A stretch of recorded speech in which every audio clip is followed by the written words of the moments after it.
중국 연례 최대 정치회사인 양회가 오는 4일 베이징 인민대회당에서 개막을 합니다.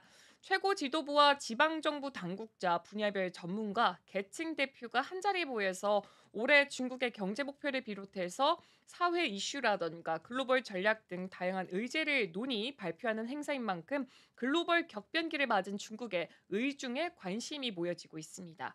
중국은 매년 3월 초에 국정자문기구인 전국인민정치협상회의와 국회격인 전인대회의를 엽니다. 두 회의는 통상 일주일가량 이어지는데 올해 정협은 4일이고요. 전인대는 5일에 각각 일정을 시작합니다.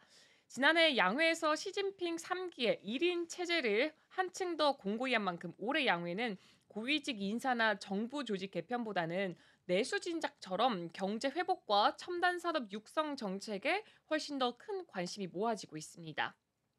일단 양회 하이라이트는 5일 내일 오전인데요. 내일 오전에 전인대 개막식에 있을 리창 국무원 총리의 이 정부 업무 보고입니다. 정부 공작 보고라고도 말을 하는데 이 보고에서는 중국의 올해 경제 성장률, 국방비, 물가 등 목표치와 당국이 역점을 둔 발전 전략과 집중 지원 대상 산업 영역이 거론이 될 전망입니다. 그러니까 한마디로 올해 중국이 어느 쪽을 바라보고 있는지 이 부분에 대해서 자세한 브리핑이 있을 예정입니다. 중앙정부 성장률 목표치 설정의 토대가 되는 1월에서 2월 지방 양회 결과를 보면은 올해 중국 지방 정부들의 성장률 목표는 평균 5.3%고요. 작년보다 0.1% 포인트 하향 조정이 됐습니다.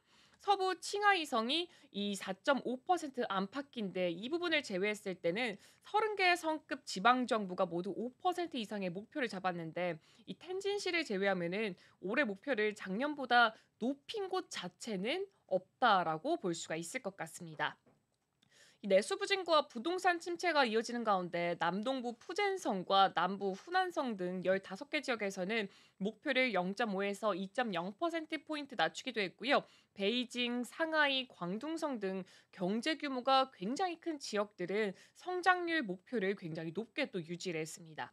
이에 따라서 중앙정부에서도 재작년, 작년과 마찬가지로 5% 안팎의 성장률 목표를 그대로 유지할 것이라는 전망이 나오고 있고요.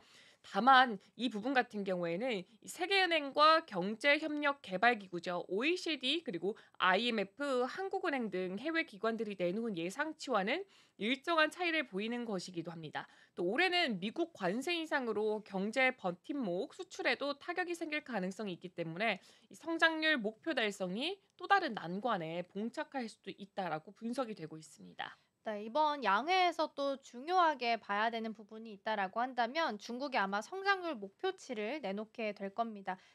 이걸 달성하기 위해서 어떤 정책들을 뒤이어서 좀 낼 것인가 이 부분에 초점을 좀 맞춰서 보셔야 될 텐데요. 아마 윤곽을 좀 드러낼 것으로 보이고요. 지금 상황상으로는 아마 대규모 국채 발행에 대한 이야기도 솔솔 나오고 있긴 합니다. 일단 작년 9월 말부터 부양책은 계속해서 발표를 좀 하고 있습니다. 정부 자금이 투입된 소비재, 그래서 이구 환신 정책이라고 하죠. 낡은 제품을 새 제품으로 교체하는, 내가 가지고 있던 거 팔고 새로운 제품 사는 소비 형태를 좀 유도를 하는 건데요. 이구 환신 정책 등에 힘입으면서 4분기엔 지금 5.4% 깜짝 성장을 좀 기록을 하게 되면서 연간으로 잡았던 목표 5%의 목표에 좀 도달하는 모습을 보이기도 했습니다.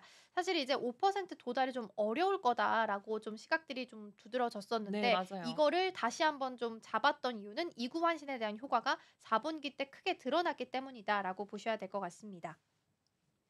작년 말에 중앙경제공작회의에서는 재정 적자율 인상, 지방정부 특별채권 발행 증대 등 어떻게 보면 더 적극적인 재정 정책들, 그리고 지준율 금리 인하 등 적절한 완화적인 통화 정책들, 이렇게 두 가지 투 트랙 전략을 좀 취했고요.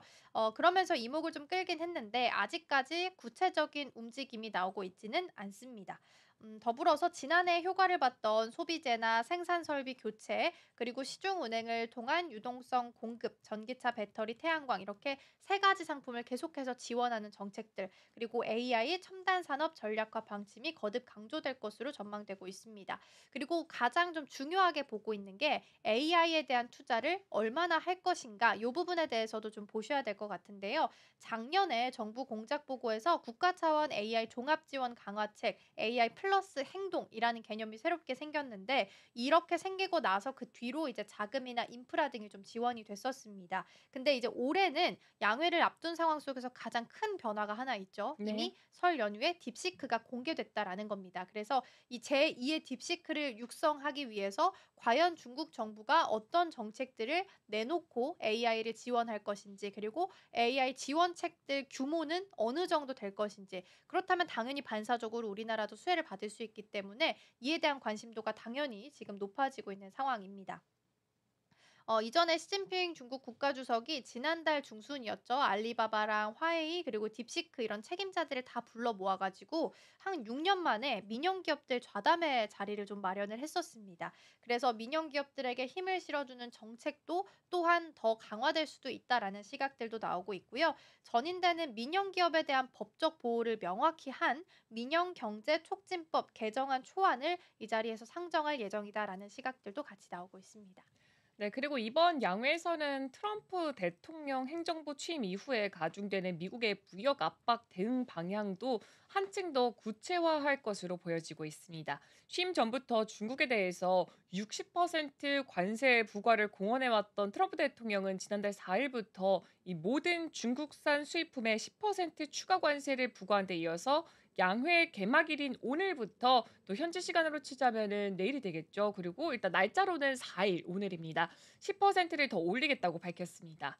중국은 미국산 화석연료처럼 여기에 대해서 보복 관세와 전략 광물 수출 통제, 또 미국 기업 조사 등 다양한 보복 옵션을 꺼내들고 있는데 미국 조치에 비해서는 절제된 대응이다라는 평가도 함께 나오고 있습니다. 중화권 매체들은 단판을 선호하는 트럼프 대통령 특유의 거래주의적 성향과 세부 의제부터 설정한 뒤에 고위급 교류를 해왔던 중국의 방식에 차이가 있고 또 중국이 트럼프 2기 행정부의 궁극 목표를 파악하는 데 일정한 시간이 필요할 것이다라는 관측도 함께 제기가 됐습니다. 그런 만큼 지방정부와 각계 전문가 의견이 베이징에 모이는 이 양회가 중국의 거시적 대응 방향을 가늠할 수 있는 행사가 될 수도 있겠다라는 예측도 함께 나오고 있고요.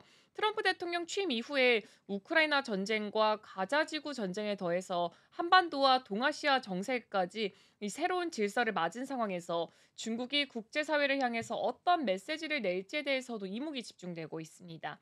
작년 양회부터 중국 2인자 국무원 총리의 이 내외신 기자회견이 사라지면서 외교장관 주최 생중계 회견의 주목도는 더욱더 높아지고 있습니다.